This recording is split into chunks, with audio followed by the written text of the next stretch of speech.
Olá, boa noite a todos. Estou muito feliz de estar aqui com vocês, mesmo que seja de maneira virtual, para a gente falar um pouquinho sobre as nossas aulas de biologia, né? Só para lembrar, eu sou professora Hébia, de biologia. A gente não teve muito tempo juntos, né? Nosso tempo foi bem curto, acho que chegamos a um mês e pouco de aulas.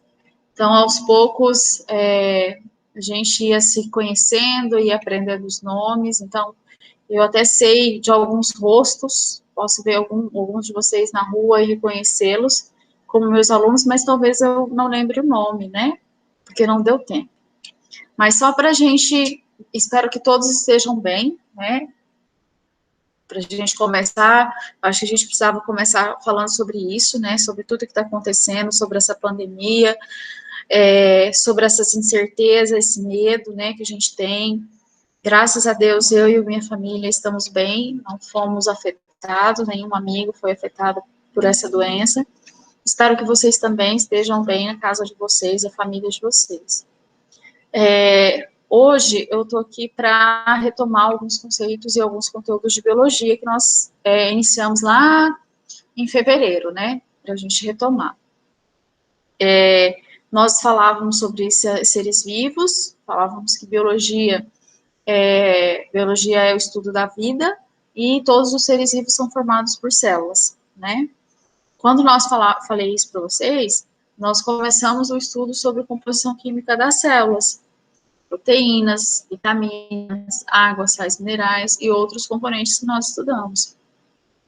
Depois nós entramos no conteúdo de célula, e aí nós falamos sobre células procariontes e eucariontes, as organelas, né, as que são as estruturas que fazem funções dentro das células, como respiração, como digestão. Então, se a célula é o que faz o nosso corpo funcionar, então ela também tem que ter funções como nós temos. Então, quando eu inspiro e expiro, ou seja, quando eu respiro, eu estou fazendo apenas uma das etapas do processo respiratório, que é colocar o oxigênio para fora e devolver o gás carbônico. Só que esse oxigênio, quando entra para dentro do meu corpo, ele vai para onde? Para o pulmão. E do pulmão ele vai para onde? O que ele faz, né? Para onde que ele segue? Então, ele vai para a corrente sanguínea, da corrente sanguínea, o sangue distribui esse oxigênio para todas as células até chegar nas mitocôndrias, que é onde vai acontecer a produção de energia. Quando ocorrer esse oxigênio for utilizado para a produção de energia, vai liberar uma molécula de gás carbônico que volta para a corrente sanguínea, volta para o pulmão e a gente coloca esse gás carbônico para fora. Então, respiração, digestão, tudo isso acontece dentro das nossas células também. Para fechar o conteúdo das células, eu vou falar um pouquinho hoje sobre o núcleo. Então, o núcleo é uma estrutura onde está o material genético, onde está o DNA, onde está o RNA. Tudo o que acontece no nosso corpo é controlado pelo DNA e pelo RNA. Então, meu cabelo, se meu cabelo é liso, se meu cabelo é enrolado, se a cor da minha pele, olha que coisa interessante, se a cor da minha pele é clara ou é uma pele negra, isso depende do meu DNA. Mas por que, professora, que isso acontece? Isso acontece porque o DNA ele é responsável pela síntese de proteína. Então, o DNA vai produzir uma molécula de RNA que vai produzir proteína. O que é proteína, professora? Proteína é a melanina, que é o que vai dar a cor à nossa pele. Então, o que vai dar a tonalidade da pele é a quantidade de melanina que a gente tem. E o que vai produzir a melanina, vai comandar a produção de melanina, é o DNA e o RNA. Então, tudo que acontece no nosso corpo. Se eu tenho sobrancelha estreita, se eu tenho nariz pontudo, se eu tenho os lábios carnudo, orelha, formato do rosto, tudo é DNA que controla. DNA, então, e só para a gente lembrar, DNA é uma molécula grande, é chamada de macromolécula, tá? Então, ele é composto por substâncias químicas, mas olha que coisa interessante. Os mesmos componentes químicos que vocês têm aí na sua casa, nós não somos da mesma família, mas o mesmo componente químico que você tem no seu DNA, eu tenho também. O que muda de uma pessoa para outra é a sequência dessa substância química, das substâncias químicas.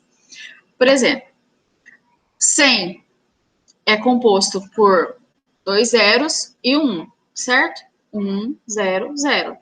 Se eu colocar esses 2 zeros na frente do 1, dá 1 milésimo. Um centésimo. Se eu colocar 0, 1, 10, já mudou. Se eu colocar o 1 e os 2 zeros, então a sequência do número que vai mudar o valor desse número, não é isso? Então, é assim que a gente trabalha também, com a questão do DNA. Então, é a composição química do DNA que muda, não é a composição química do DNA que muda de uma pessoa para outra, mas é a sequência desses componentes químicos que muda de uma pessoa para outra, tá? Eu vou colocar um slide aqui para vocês verem um pouquinho sobre o que eu estou falando do núcleo e alguns aspectos gerais do núcleo, tá bom? Deixa eu colocar aqui. Apresentar agora uma janela, núcleo, partilhar. Então, vamos lá, deixa eu começar a colocar o slide aqui no começo. Ó. Então, aqui, nós temos uma célula animal e uma célula vegetal. Deixa eu ver se eu coloco maior aqui para vocês. Uma célula animal e uma célula vegetal. Os mesmos componentes, basicamente, as mesmas estruturas que eu tenho numa célula animal, eu também tenho numa célula vegetal. Então, eu tenho membrana plasmática, tenho citoplasma, as organelas, aqui também, membrana plasmática, citoplasma, as organelas. Muda alguns aspectos com relação à célula vegetal, porque eu tenho tenho vacúolo e cloroplastos aqui e a parede celular. O núcleo está aqui, ó. Núcleo é uma estrutura comum, tanto em células procariontes, em células eucariontes, tanto animal quanto vegetal, né? Então, as plantas também têm núcleo, ou seja, o DNA está preso dentro dessa estrutura chamada de núcleo, e as células animais também têm. O núcleo é uma estrutura revestida por uma membrana, chamada de carioteca. Então, aqui, ó, eu tenho uma imagem. Essa imagem aqui, ó, é uma imagem real, uma imagem microscópica do núcleo, tá? Então, a gente vê que é como se ela fosse uma bolsinha, né? Uma bolsa revestida por uma membrana. Essa membrana é chamada de carioteca. Essa carioteca, ela é furadinha, ela tem uns poros. Aqui, ó, na ilustração aqui a gente vê, ó, poros, tá vendo? Os poros, então, são pequenas aberturas por onde as substâncias químicas entram e por onde as substâncias químicas saem. Como muito parecido da mesma maneira que acontece com a membrana plasmática. Então, aqui dentro é onde está o nosso material genético, que é o DNA, tá? E o RNA também. Aqui, ó, o núcleo, então, ele é portador de fatores hereditários. O que são fatores hereditários? Fatores hereditários são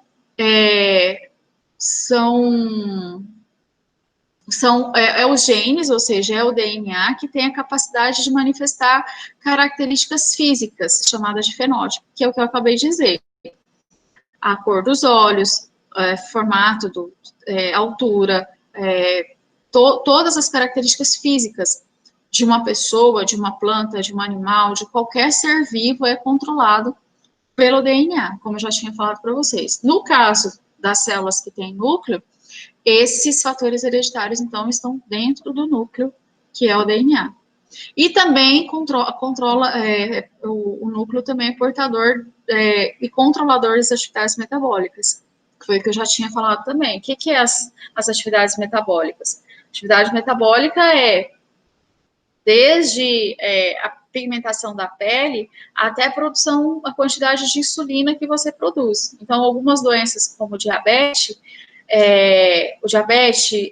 a pressão alta, né, a hipertensão, são doenças, podem ser doenças hereditárias. Então, se você tem na sua família alguém que é diabético, seu pai, sua mãe, seu avô, alguém dos seus avós foram diabéticos, você tem uma chance muito maior de ter essa doença, porque você herdou o material genético dessas pessoas, né?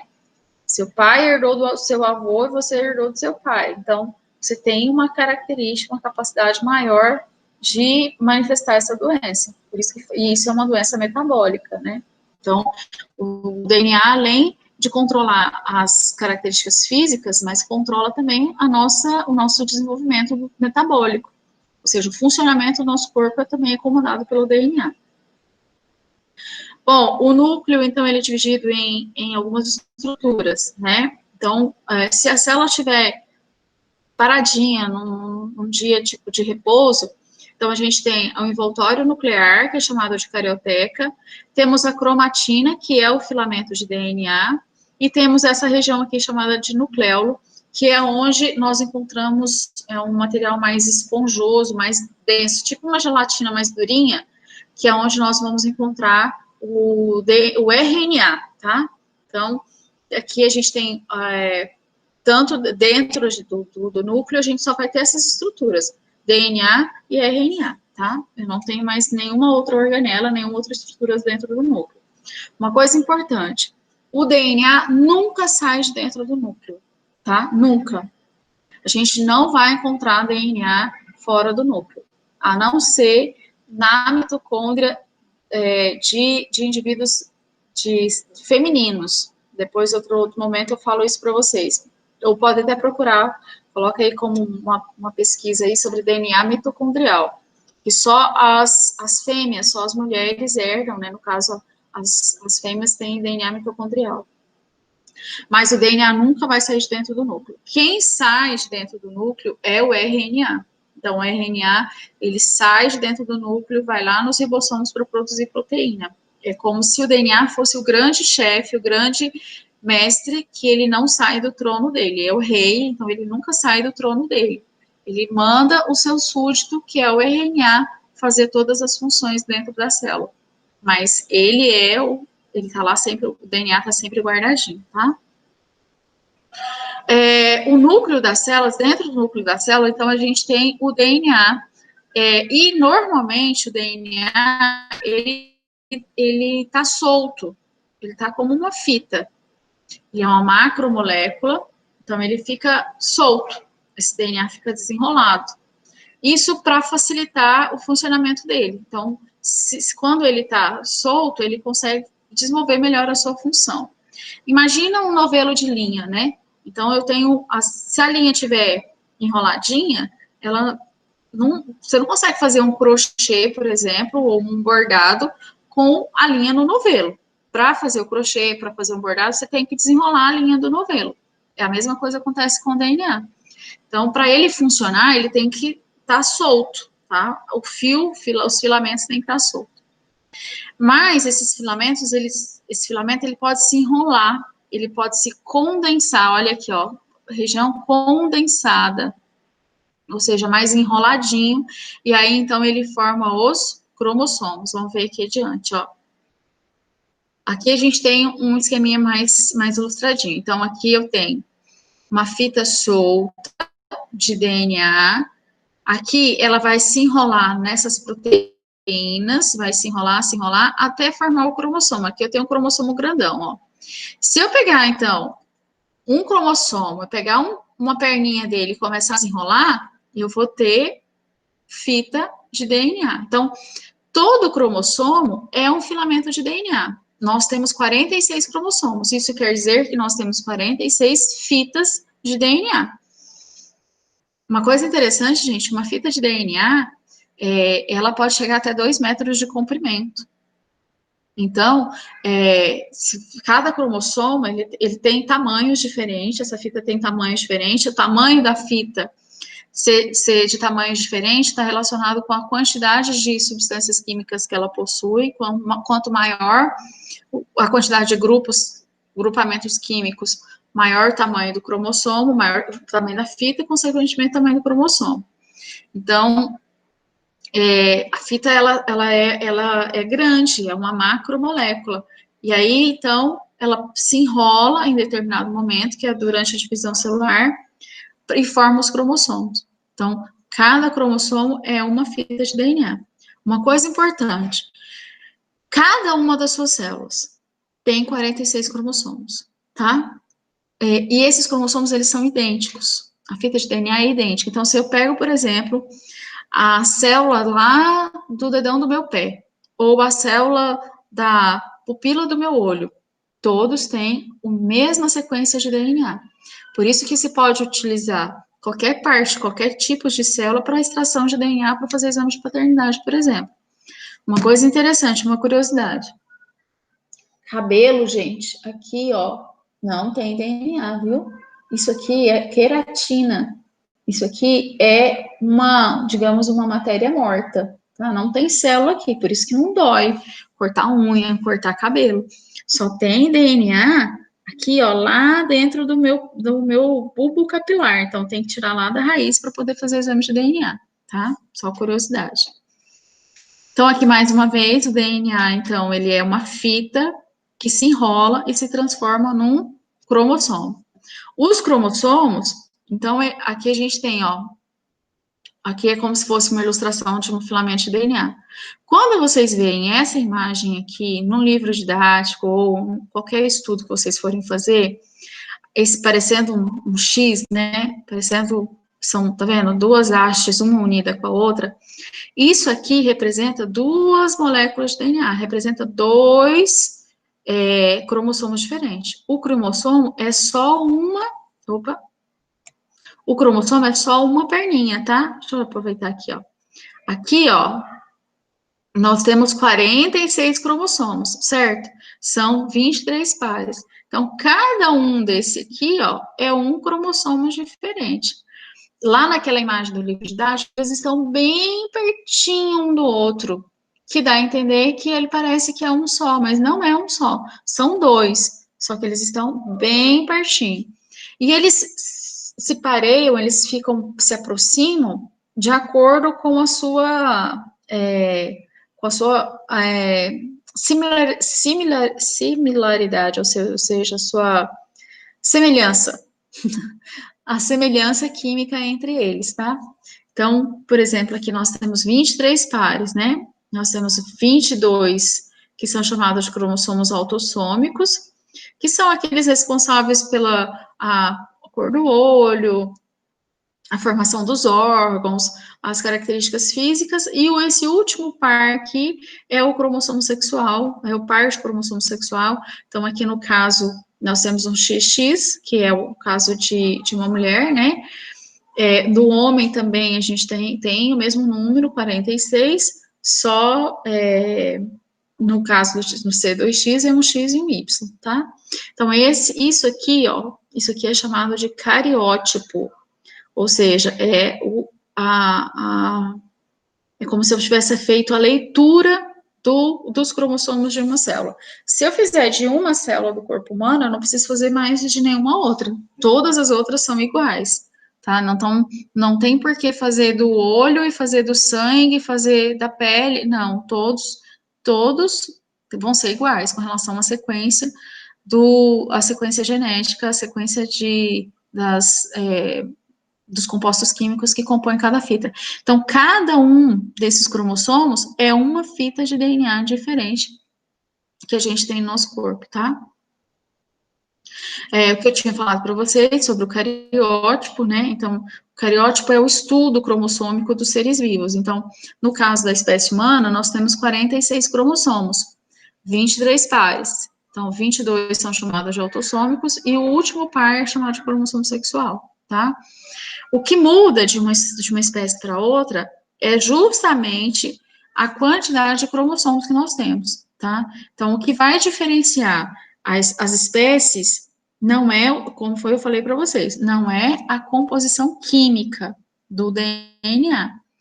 Se eu pegar a substância química que forma o DNA de uma abelha, DNA de uma barata, DNA de um rato, DNA da maçã e o meu, todos têm os mesmos componentes químicos. O que muda é a quantidade de substância química a quantidade vai resultar também no número de cromossomos e a sequência dessas substâncias. Olha aqui para vocês verem, ó. Os seres humanos têm 46, macaco tem 48, rato tem 44, carneiro 54. Olha aqui a drosófila, que é uma mosca, tá vendo? Tem 8. tem formiga que tem 2. Então, o que muda não é a composição química e não é a quantidade de DNA, a quantidade de cromossomos, que vai definir se um ser vivo é mais ou menos complexo do que o outro. Por exemplo, aqui, ó, a minhoca tem 32, porco tem 40, mas o porco respira, o porco reproduz, o porco tem crescimento, o porco faz as mesmas funções que nós temos no nosso corpo. Então, o que muda não é se deixa de fazer ou não deixa de fazer, tem uma função, não tem uma função, não. O que muda é apenas a maneira como que o DNA vai se trabalhar, vai se comportar numa espécie ou outra espécie, tá? Bom, deixa eu voltar aqui.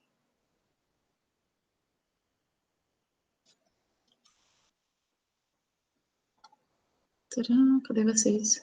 Ah, vocês estão aqui. Aqui, voltei. Então, eu queria que vocês...